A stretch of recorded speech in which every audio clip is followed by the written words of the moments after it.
All right, guys, welcome back to another episode of Outlap Critical. And I want to get right into it today, man. The Brazilian Grand Prix was, man, for a lack of better words, it was incredible. It just had all the elements. And then the weather wasn't even a factor in this whole thing, which is something that I think we all kind of anticipated. But some of the subjects we're going to tackle today. So we'll start with, of course, Lando Norris and his dominant win, Max Verstappen.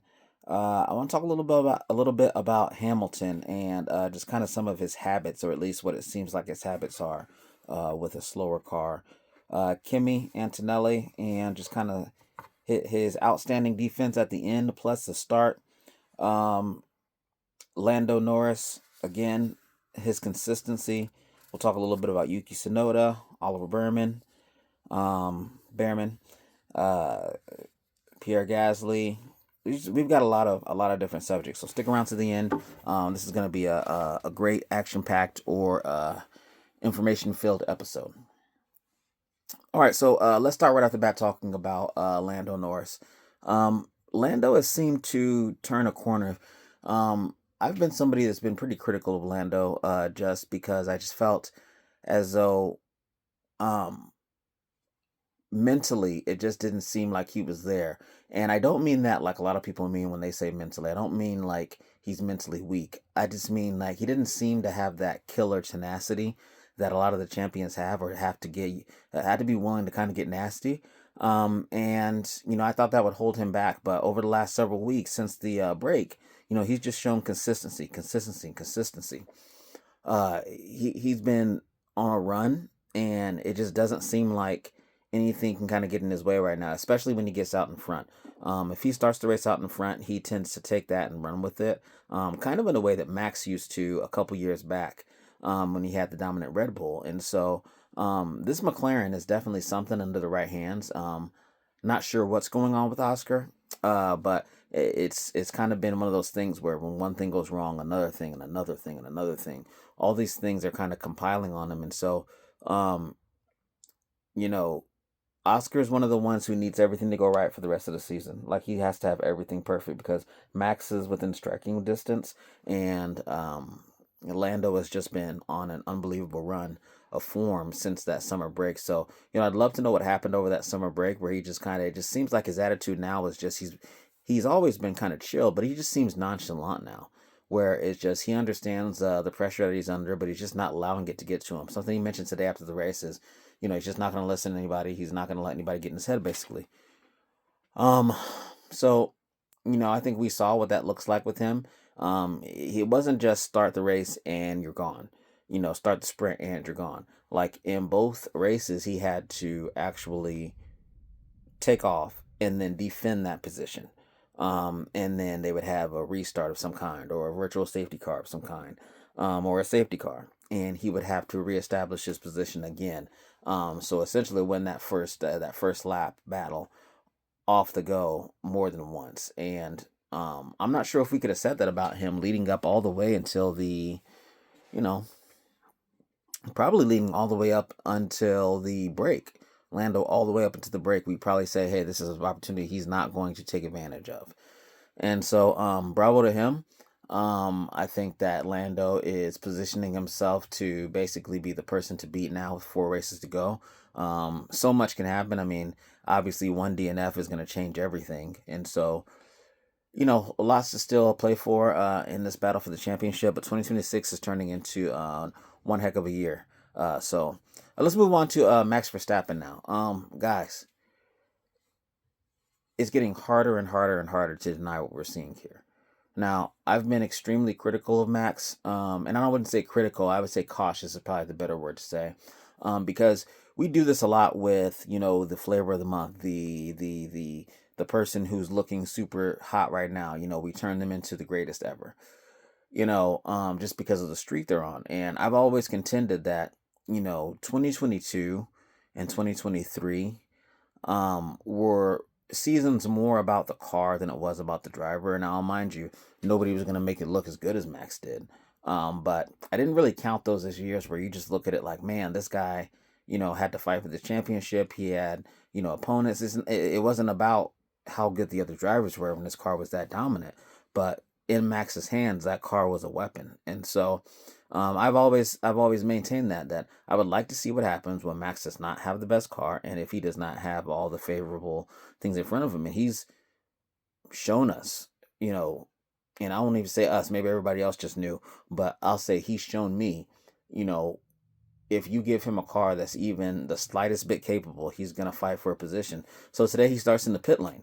And of course, there were a couple of circumstances, but not only did he start in the pit lane, but he ended up last again after a flat or after a puncture. And so, you know, Max then goes on to do all these overtakes, get all the way to the front, and then has an extra pit stop, you know, and because of where they qualified, he ended up having all those fresh tires. And so, Max then goes on to end up in third place at the end of the race, almost catches Kimi. His tires, I think, gave up on him. But Lando's right to be a little bit nervous here with Max in this kind of form. Um, God knows what he would have been if they'd have figured out whatever they figured out with that car, you know, over that period of time. And so, that kind of leads me to a bigger point that I wanted to kind of make about, Verstappen and Red Bull and what they're doing. Red Bull seems to be a team that just puts their head down, figures what's going on, and gets it going.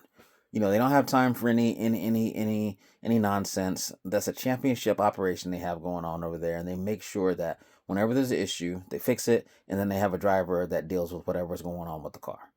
I think there's something to be said about how blunt and how vocal Max is about all the different things that are going on with his car. It may not be pleasant to the ears, but that's how Max gets down, and I actually really appreciate it because things are getting done over there. I think they're saying the biggest difference between the Christian Horner regime and what we have now is that we have an engineer in charge now. Laurent Mekies is an engineer, and so from what we're being told, he listens to his drivers. He listens to the feedback he's getting from these guys, and therefore, getting these results we're getting for him. Max seems to be happy. The team is gelling again, and this team is just, Red Bull is what Ferrari wishes they could be, honestly. And I say that because anywhere you go, Ferrari takes shots about their management, about the way they handle their business, about the way they go racing.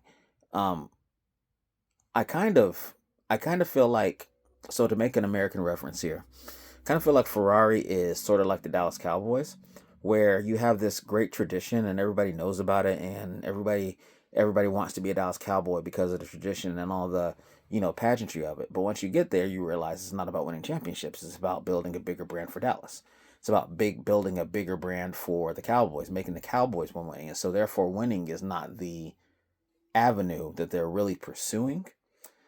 Winning is great and they would love to have it if it happens, but if they don't, as long as their market share is going up, they're kind of cool. Ferrari kind of feels like that same way. Like they have two drivers that are definitely capable of winning championships. You're wasting Charles Leclerc's career, and then you have Lewis, who's moved his entire legacy and everything over to Ferrari to kind of do this thing. And now look what's going on. You know, I'll get back into the Ferrari thing a little bit later, but I want you guys to think about that a little bit. Ferrari is kind of like the Dallas Cowboys, where they seem to be more about how they're perceived and how people look at them, and about the history and the pageantry of the brand than it is about actually winning at this point, which is kind of sad. But back to Verstappen.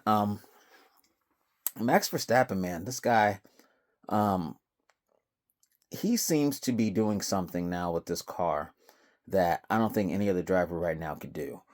Um, as I mentioned before, he seems to work with whatever he has and makes the best out of it. He kind of seems pure in that factor, where the machinery doesn't really matter. He's just going to figure it out and kind of go with it.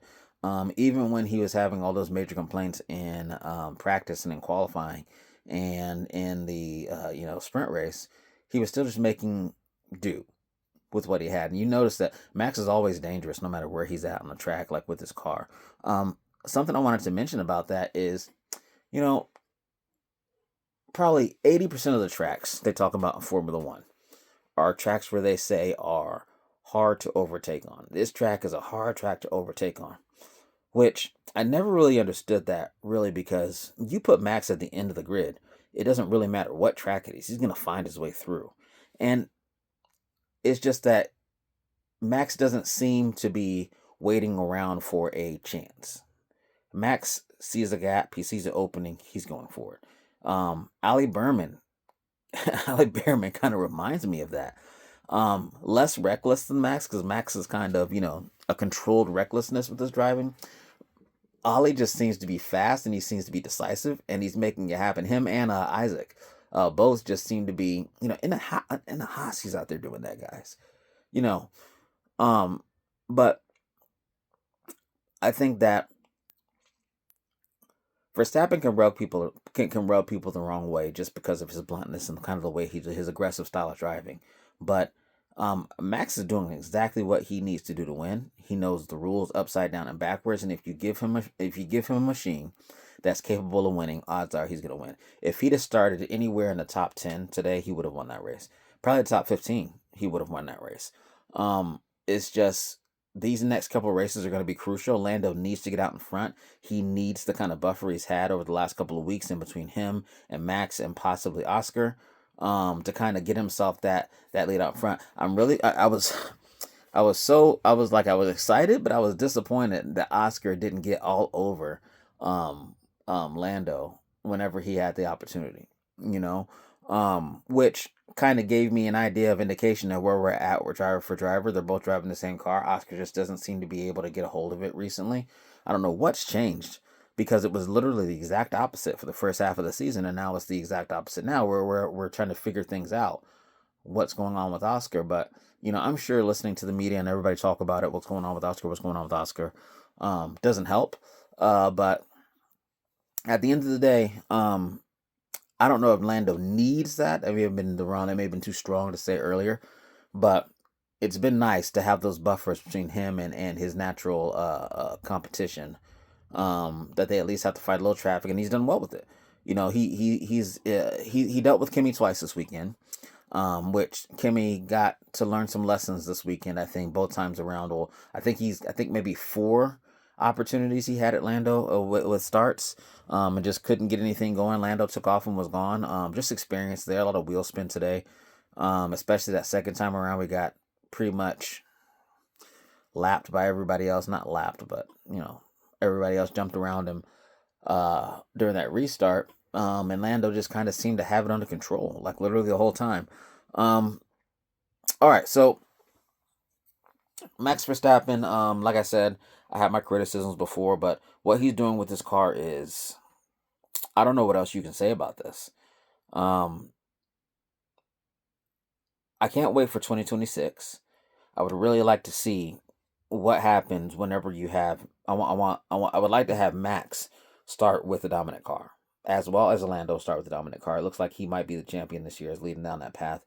I like to have Lewis back in a dominant car, which would mean Charles is also in a dominant car, and George, because George is doing his thing right now too. So I would really love to see a season where all those guys are trading wins back and forth, fighting at the front. Man, I mean, it's a lot to wish for, but we're kind of getting that at the end of this year, minus Ferrari, of course. But it's been a pretty incredible year. But Verstappen is looking to be every bit of what everybody's saying he is. So that's that. All right, so I wanted to briefly touch on Kimi and Lando's consistency from the start.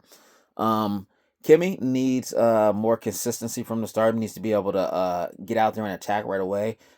He seems to get, his starts aren't his strong point at this point in his career, which is okay. He's a rookie, with a stallion under his helm. So, but over the last several weeks, his race pace and his racecraft has been fine.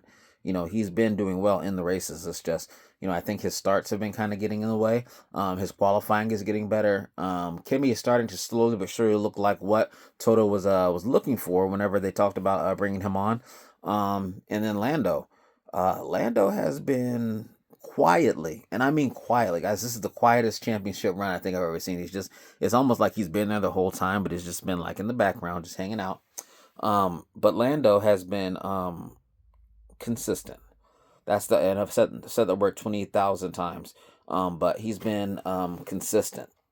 And with that kind of consistency, guys, that's what he's going to need to finish out the season. If he's going to get this win, he's going to have to finish out the season just that way. All right, so Yuki Tsunoda and Red Bull. So first, I disagree with the dishonest coverage of Yuki. Like, it's unnecessarily harsh. I know he hasn't been racing all that well, but I think we need to understand the circumstances under which he's racing. All right. No one has been able to drive that car. Nobody. All right. So we start with the fact that nobody's been able to drive the car. All right. Then you start the season with Liam Lawson, which was a mistake in the first place. That I don't understand. I never did understand that decision in the first place. So you started the season with Liam Lawson. You give him a couple of races, and then you tell Yuki, never mind, we're going to throw you into this Red Bull that you didn't test under, that you didn't race in, and now we're just going to get you going. Yes, we've had 20 races or something since that point. But again, you're driving a car that nobody else has been able to drive. Checo looked great in that car because Checo had time in that car. Nobody else has had any time in the car. And so basically what we're getting with Checo is, or what we're getting with Yuki is somebody who's not familiar with the car setup, and the car set up towards one driver, which is Max Verstappen, which obviously is the right decision. But if you can't drive in Max's style, then you're going to look bad in that car. Liam looked bad in that car too. Now what he looks like in the Racing Bull. Suddenly he can drive? Before he couldn't, now he can. Before, Yuki was looking good in the Racing Bull, and now he can't drive? Like, it's a lot of times we look at what's going on in front of us, and it's like logic gets abandoned. You know what I mean? And so they never talk about all those details about the things that Yuki had to go through, basically in the position he's in a contract year, where basically he's the odd man out, because you've got Arthur Lindblad coming up, you've got Liam doing well, you've got Isaac Hadjar driving as well as he's driving. Verstappen looks like he's gonna stay, so Yuki is the odd man out, and so that's a lot of things going on for this driver, that got tossed into the team in this position, randomly. So Yuki is, in my opinion, I kind of feel like with like Jack Doohan, some of these other guys that are just tossed into the mix for a moment. They don't know, they've never really get an opportunity, to prove what they're worth. I am very happy that Laurent Mekies has been saying, hey, we've got plenty of time to make a decision, so we're not just going to jump into this right now. I think that's important. Now, all that being said, Yuki has to perform better. It's not like I'm saying Yuki's doing fine, but I'm saying, at the same time as I'm saying that, Yuki is in a very, very strange position, and I think that we need to give him some slack on that. Were I to make the decision on my own, I would probably go with Max and Yuki would stay with Red Bull, and I would put Isaac Hadjar and Arthur Lindblad into the Racing Bulls. Now, what happens with Liam, I'm not sure. I just kind of feel like Yuki is more equipped for that car. He's been in it a little bit longer. Honda money's there. I mean, I know they're not getting it, but I mean, it's just, I don't know. Maybe it's just because I'm a Yuki fan, but I've seen enough from Yuki to think that even with this poor season, I think it's more to do with the car than it is the driver. So, the last thing I want to talk about, I touched on it a little bit earlier, is about the overtaking in Formula One. A lot of times we get into these quasi debates with IndyCar fans, and a lot of times they talk about how much overtaking there is in IndyCar. And my argument is always that the overtaking in IndyCar is not quite the same thing. A lot of times in IndyCar, when they're doing the overtaking, it's just it's not really for position. Like, we're swapping places, or the guy out in front doesn't want to be in front because of disadvantages, and so he lets the other guy get in front. You would never let anybody get in front of you in Formula One for no reason whatsoever. And so the overtaking is a very, very, very different thing when it comes to Formula One. Every single overtake is fought to the death, just about, basically, unless you're just unless a race leader, for instance, is behind you, or somebody in a much faster car is behind you, and it'd be ridiculous for you to try to waste your, wheel advantage or your tire delta, you know, on a fight that doesn't matter and you're inevitably going to lose. For instance, if Max is coming up behind Nico Hulkenberg, for instance, Nico can fight it if he wants to. I mean, eventually what's going to happen is Max is going to get around him. He will have just wasted his tires. And so, with Formula One, the overtaking is much different. And so it's been driving me crazy that almost every track we go to, you hear one of the commentators inevitably say, "This is a track that's notorious as hard to overtake." All right, make it happen. The road's big enough. The thing is, like, I feel like it's only difficult to overtake if the drivers aren't bold enough. And sometimes the drivers just aren't bold enough to make aggressive jumps. And as I mentioned earlier, Verstappen will absolutely make the aggressive jump. All right. And it doesn't matter what track it's on. It really doesn't. We're going to make that pass if it's available. I'm not going to hang out behind you for the whole race. I'm going after this thing, especially in that first couple corners. So, I think that the less and less we talk about tracks that are hard to overtake on, the more we talk about drivers being a little more aggressive, the better off we might be. Well, we got Vegas coming up, and Las Vegas always has its surprises, but we've got those long straights, and so that's going to favor certain teams. At this point, a couple weeks ago, I really thought Oscar was going to figure this thing out and come back and take control of this championship, but Lando has just looked so good lately. I just don't know. Plus, if that Red Bull is in anywhere near shape and Max gets anywhere near the front, Lando's going to have to fight with Max, and I think that fight's going to happen before the end of the year. And so, Vegas is coming up. 2025 has been one heck of a year so far, and I am looking forward to seeing what's happening next. If you haven't already, like, subscribe, and follow all the usual things. We're on here on YouTube, and we're also there on TikTok. So if you haven't subscribed and liked us there, make sure you do so, and we'll see you on the next episode.